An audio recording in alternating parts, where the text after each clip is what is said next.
ZEE5 ಇರುವಾಗ ನೀವು ನಿಮ್ಮ ನೆಚ್ಚಿನ ಶೋಗಳನ್ನ ಎಂದಿಗೂ ಮಿಸ್ ಮಾಡಿಕೊಳ್ಳುವುದಿಲ್ಲ. ಅದು ಸಂಪೂರ್ಣ ಉಚಿತವಾಗಿ. ಬಿಡ ಹೊರಡ ಕಾಫಿ ಮಾಡ್ಕೊಂಬರೆ.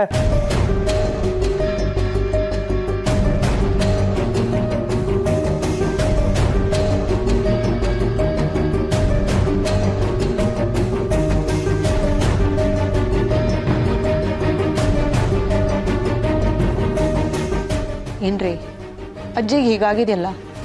ಮಾವನ ಜೊತೆ ನಾವು ಹೋಗ್ಬೇಕಿತ್ತು ತಾನೆ, ನೀವ್ ಯಾಕೆ ಬೇಡ ಅಂದ್ರಿ? ಇಂಥ ಕಷ್ಟದ ಸಮಯದಲ್ಲಿ ನಾವು ಜೊತೆಗೆ ಇರ್ಬೇಕಲ್ವೇನ್ರಿ? ಸುಮ್ಮನೆ ಕೂತ್ಕೊಳ್ಳೆ. ಎಲ್ಲಿಗೆ ಹೋಗ್ಬೇಕು ಎಲ್ಲಿಗೆ ಹೋಗಬಾರ್ದು ಅಂತ ನನಗೆ ಚೆನ್ನಾಗಿ ಗೊತ್ತು. ನಾವೀಗ ಅಲ್ಲಿಗೆ ಹೋಗ್ಬಿಟ್ರೆ ಮಲ್ಕೊಂಡಿದ್ದ ಅಜ್ಜಿ ಏನು ಎದ್ದು ಕೂತ್ ಬಿಡ್ತಾರ? ಯಾಕ್ರಿ ಹೀಗೆಲ್ಲ ಮಾತಾಡ್ತೀರಾ? ಕಷ್ಟದಲ್ಲಿದ್ದಾಗ ನಾವು ಮನೆಯವರಾಗಿ ಜೊತೆಲಿ ಇರ್ಬೇಕಲ್ವೇನ್ರಿ? ನಾವು ಜೊತೆಗಿರ್ಬೇಕು ಗೊತ್ತು ನನಗೆ. ಆದರೆ ಅಲ್ಲಿ ಹೋದ್ವಿ ಅಂತ ಅನ್ಕೋ, ಆ ಮಾತ್ರೆ ಬಿಲ್ಲು, ಹಾಸ್ಪಿಟ್ಲ್ ಬಿಲ್ಲು ಅದೆಲ್ಲ ಯಾರೇ ಕೊಡ್ತಾರೆ? ನಾನು ಕಷ್ಟಪಟ್ಟು ಪೈಸಾ ಕೂಡಿಟ್ಟಿದ್ದೀನಿ. ಅಲ್ಲಿ ಕೊಡ್ಬಿಟ್ರೆ ಮನೆ ಖರ್ಚಿಗೆ ಮನೆ ಕಟ್ತಾ ಇದ್ದೀವಲ್ಲ, ಅದಕ್ಕೆ ದುಡ್ಡು ಎಲ್ಲಿಂದ ತರೋದು? ಮನೆ ಕಟ್ಟಬೇಕು ರೀ, ಆದರೆ ಈ ರೀತಿ ಸಂಬಂಧಗಳನ್ನೆಲ್ಲ ಹಾಳು ಮಾಡಿಕೊಂಡು ಯಾರ ನೋವಿಗೂ ಸ್ಪಂದಿಸದೆ ನೀವು ಅರಮನೆ ಕಟ್ಸಿದ್ರು ಅದು ಸ್ಮಶಾನಕ್ಕೆ ಸಮಾನವಾಗಿರುತ್ತೆ, ತಿಳ್ಕೊಳ್ಳಿ. ಏನ ನೀನು ಬರೀ ಗಂಡಂಗೆ ಬೈದ್ರಲ್ಲೇ ಇರ್ತೀಯಲ್ಲ. ನನ್ನ ಜೇಬಿಗೆ ಕತ್ರಿ ಬಿದ್ದರೆ ನನ್ನ ಕತೆ ಏನು? ಮನೆ ಕತೆ ಏನು? ಹೆಂಡತಿ ಆದವಳು ಗಂಡಂಗೆ ಸಪೋರ್ಟ್ ಮಾಡಬೇಕು, ಅವ್ರ ಹಿಂದೆ ಇರಬೇಕು. ಆದರೆ ನೀನು ಮನೆಯವ್ರ ಜೊತೆ ಇದ್ದು ನನ್ನನ್ನು ಹಿಂದೆ ಹಾಕ್ಬಿಟ್ಟಿದ್ಯಾ. ಪ್ರತಿಯೊಂದನ್ನು ದುಡ್ಡಿಂದಾನೇ ಅಳಿಬೇಡ್ರಿ. ಯಾವಾಗ ನೋಡಿದ್ರು ಲೆಕ್ಕ ಅಂತ ಬಡ್ಕೋತಾ ಇರ್ತೀರಲ್ಲ. ಈಗ ನಿಮ್ಮ ಮುಂದೆ 1 ಕೋಟಿ ದುಡ್ಡನ್ನ ತಂದು ಸುರಿತಾರೆ ಅನ್ಕೊಳ್ಳಿ. ನಿಮ್ಗೇನಾದ್ರೂ ಕಣ್ಣೀರ್ ಬಂದ್ರೆ ಆ ದುಡ್ಡು ಎದ್ದು ಬಂದು ನಿಮ್ ಕಣ್ಣೀರ್ ಒರೆಸತ್ತಾರಿ? ಇಲ್ಲ ತಾನೆ? ಕಣ್ಣೀರ್ ಒರೆಸಿ 4 ಪ್ರೀತಿ ಮಾತುಗಳನ್ನ ಆಡೋದಿಕ್ಕೆ ಮನುಷ್ಯರ್ ಬೇಕು ರೀ.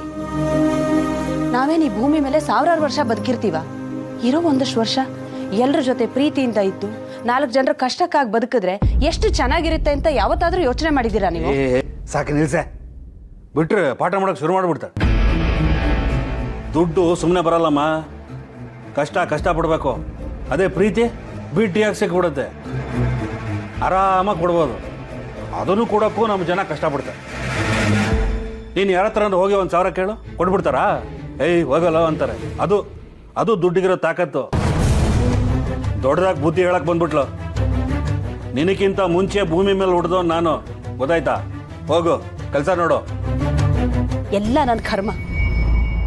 ನಿಮಗ್ ಬುದ್ಧಿ ಬರೋದು, ಆ ಡೊಂಕಾಗಿರೋ ನಾಯಿ ಬಾಲ ನೆಟ್ಗಾಗೋದು ಎರಡೂ ಒಂದೇ.